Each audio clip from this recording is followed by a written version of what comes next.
जय अंबे. खुश रहा, आनंदी रहा, आरोग्यपूर्ण रहा, हीच आई तुळजाभवानीच्या चरणी प्रार्थना. आज आता आपला आहे दीप अमावस्येचा दिवस. म्हणा हा आपण नेहमी लावतो दिवा. तर ह्या दिव्याला आता आपण स्वस्तिक काढलं, हळदी कुंकू वाहिलं, अक्षदा वाहिल्या आणि ह्या दिव्याची आपण पूजा करून घेणार आहे. तसंच इतर सगळे दिव्यांची पण पूजा करून घेणार आहे. तर दीप अमावस्याच्या तुम्हाला खूप खूप शुभेच्छा. तुमच्या घरात भरभराटी जाओ, घरातला अंधार दूर हो आणि सगळं घर अगदी न्हावून निघो प्रकाशाने, हीच ईश्वराजवळ प्रार्थना. देवाला लावतो. आणि बघा, आज आहे अमावस्या, आज दीप अमावस्या आहे. तर ह्या वेळेला बघा, दिवे रात्रीनं आम्ही सगळे घासून पुसून सगळं ठेवले आणि हे दिवे आपल्याला पूजेला हे सगळे आपण म्हणतो ना, सगळे दिवे काढायचे, सगळे दिवे, तर सगळे हे दिवे काढले, सगळे घासून पुसून घेतले आणि आता आपण यांची पूजा करणार आहोत. तर चला तर मग आपण पूजा करायला घेऊया, नाही का. दिव्या दिव्या रे दीपत्कार निरंतर आपल्यासाठी वर्षभर जळत असतो, म्हणून आज ह्याचा मान असतो आणि ह्याची पूजा करायची असते. तर ह्या दिव्याखाली आपण म्हणतो ना, ते बिचारा जळत राहते, वात तेल समई आपली जळत राहते, ती वर्षभर जळते आपल्यासाठी. तर मग आज त्यांचा मान असतो, आज त्यांची पूजा करायची असते, मनोभावे आणि कृतज्ञता व्यक्त करायची असते. तर चला आपण कृतज्ञता व्यक्त करू आपण आपल्या दिव्यांची, हो की नाही. चला, हळदी कुंकू व्हायचंय आणि हा दिवा यात ठेवायचा आहे, तांदळाखाली ठेवायचा आहे, बरं का. आता चला आपण इथे ठेवू.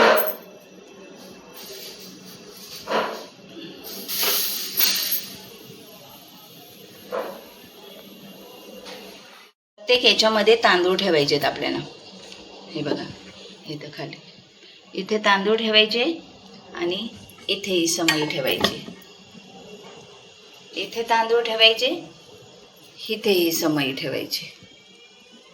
इथे प्रत्येक याच्यामध्ये दिव्यांवर आपल्याला तांदूळ ठेवायचे, अक्षदा ठेवायच्यात, ओके. आणि मग त्याच्यावर आपला हा दिवा एक एक एक करून ठेवायचा आहे. हा इथे एक ठेवला. हां, मग आता हा आपला नवरात्रीला लागतो दिवा, नवरात्रीचा दिवा आहे आपला हा. तर हा नवरात्रीचा दिवा इथे ठेवूया, तिथे पण अक्षदा ठेवू आणि हा दिवा ठेवू.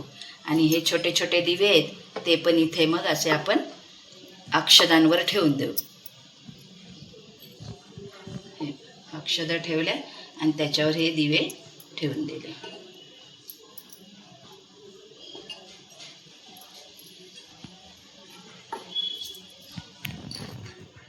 आपल्याला मग याचं पूजन करून घ्यायचं आहे, हो की नाही.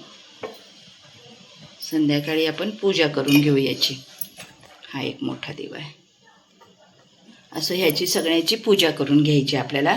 सायंकाळी करायचे आपण रोज शुभं करोती करतो त्यावेळेला करायची. पण ही मांडणी मी करून घेतली आता आणि संध्याकाळी देवपूजा करून घेतली आणि मग हे दिव्यांचं घासणं तर रात्रीच करून घेतलेलं मोनिकाने. आणि आता मग आपण दिव्यांची मांडामांड करून ठेवू, म्हणजे घाई पण नाही होणार. आणि मग दिवे लावू आणि मग कणकेचे दिवे बनवायचे आणि कणकेचे दिवे आणि एक दक्षिणमुखी पण आपल्याला पितरांसाठी पण ही सेवा असते. तर पितरांसाठी पण आपण एक दिवा ठेवू आणि ह्या दिव्यांची कृतज्ञता व्यक्त करू की आपण ह्या दिव्याला आपण कृतज्ञता व्यक्त करून नमस्कार करायचा त्यांना. छान बघितलं ना, सगळे दिवे आपण काढलेत जे की आपल्याला श्रावण महिन्यामध्ये आपल्या बघा पिढीनुसार कसं आहे की प्रत्येक श्रावण महिन्यामध्ये आपण हे श्रावण महिन्याच्या सुरुवातीलाच म्हणजे आषाढ महिन्याच्या एंडिंगचा शेवटचे दिवस, तर तेव्हा आपण हे सगळे दिवे काढतो आणि त्याची स्वच्छता करून आपण त्यांची पूजा करतो. कारण श्रावण महिन्याच्या पुढे आपल्या म्हणजे श्रावण महिन्यापासूनच आपल्याला सगळ्या दिव्यांची गरज असते. त्यामुळे सगळे दिवे घासून पुसून त्यांची पूजा करून आपण मग जेव्हा पाहिजे तेव्हा आपण पटकन घेऊ शकतो. कशी कल्पना आहे बघा सगळ्या आपल्या आधीच्या लोकांची, की त्यांनी बरोबर असं करून ठेवले की आता असं झालं की असं, असं झालं की असं.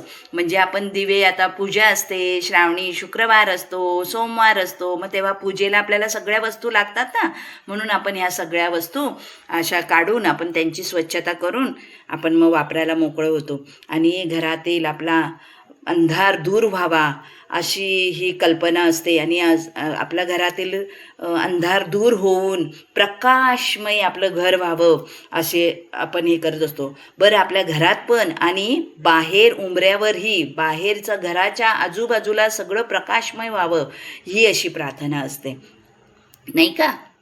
गोविंद गोविंद गोपाला, जय मुरली मनोहर नंदलाला, जय मुरली मनोहर नंदलाला. आता ह्यांना हळदी कुंकू व्हायचं आहे आपल्याला. फुलं पप्पांना सांगितलेत आणायला, पप्पा आणून देतील फुलं, हो की नाही? आणि ह्याला हळदी कुंकू व्हायचे. प्रत्येक हे करताना की बाबा आमच्यासाठी तू जळतोस बाबा, आहे की नाही? म्हणून या सगळ्यांना हळदी कुंकू व्हायचंय. तू पण वाहून घ्या. हो. आणि सगळ्यांना हळदी कुंकू वाहून मग आपण ह्याची नंतर संध्याकाळी आपण पूजा करणार आहोत. कारण आपल्याला एवढी मदत करतात, ते एवढं करतात आपल्यासाठी, जळत असतात वर्षभर. मग त्यांच्या दिव्यांच्या खाली आपण पहिल्या अक्षदा ठेवलेल्या आहेत आणि अक्षदा झाल्यावर त्याच्यावर दिवे ठेवलेले आहेत. आणि आता हे दिव्यांची ही हळदी कुंकू लावून पूजा करते. आणि मनामध्ये भावना ठेवायची की ह्या दिव्यांमुळे नाही का आपलं घर प्रज्वलित होतं, ते स्वतः जळतात आणि आपल्याला प्रकाश देतात. तर असाच प्रकाश आमच्यामध्ये सदैव ठेव, असंच प्रकाशमय राहू दे आमचं जीवन. आणि सगळ्यांना सुख शांती ऐश्वर दे. फुलं वाहून घे, अक्षदा वाहा, अक्षदा आहेत ब तिथे, अक्षदा वाहा थोड्या थोड्या. चला, अक्षदा वाहिल्यानंतर फुलं वाहा. धरे घे, काहींना वाहिलेत, काहींना वाहायचे. धर, अक्षदा वाहा, फुलं वाहा. फुलं वाहिली? हां, फुलं वाहा. हो हो हो हो. चला, फुलं वाहिल्यानंतर आपल्याला आता दीप प्रज्वलित करायचा आहे. कर, तू माझी सुनबाई आहेस तर दीप प्रज्वलित कर. हो, कुठलाही जवळचं कर आणि म्हणा. दिव्या दिव्या रे दीपत्कार, कानी कुंडल मोतीहार, दिव्यास पाहून नमस्कार. हा दिवा आता आपण बाहेर ठेवणार आहे, घराच्या बाहेर. तो आम्ही रोज लावतो हा दिवा.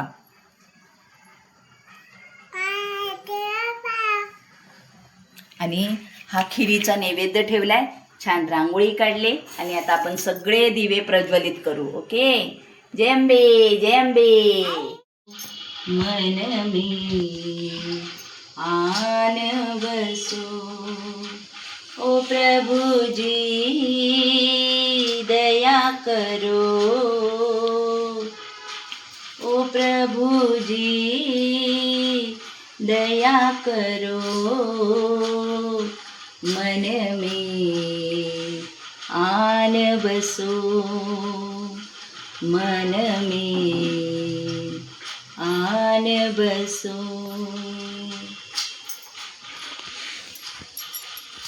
बसो मन.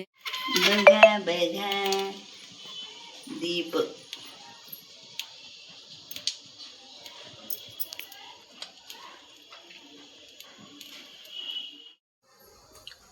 बघितले कसे दिवे मस्त प्रज्वलित झाले केले आणि सगळा प्रकाश झाला.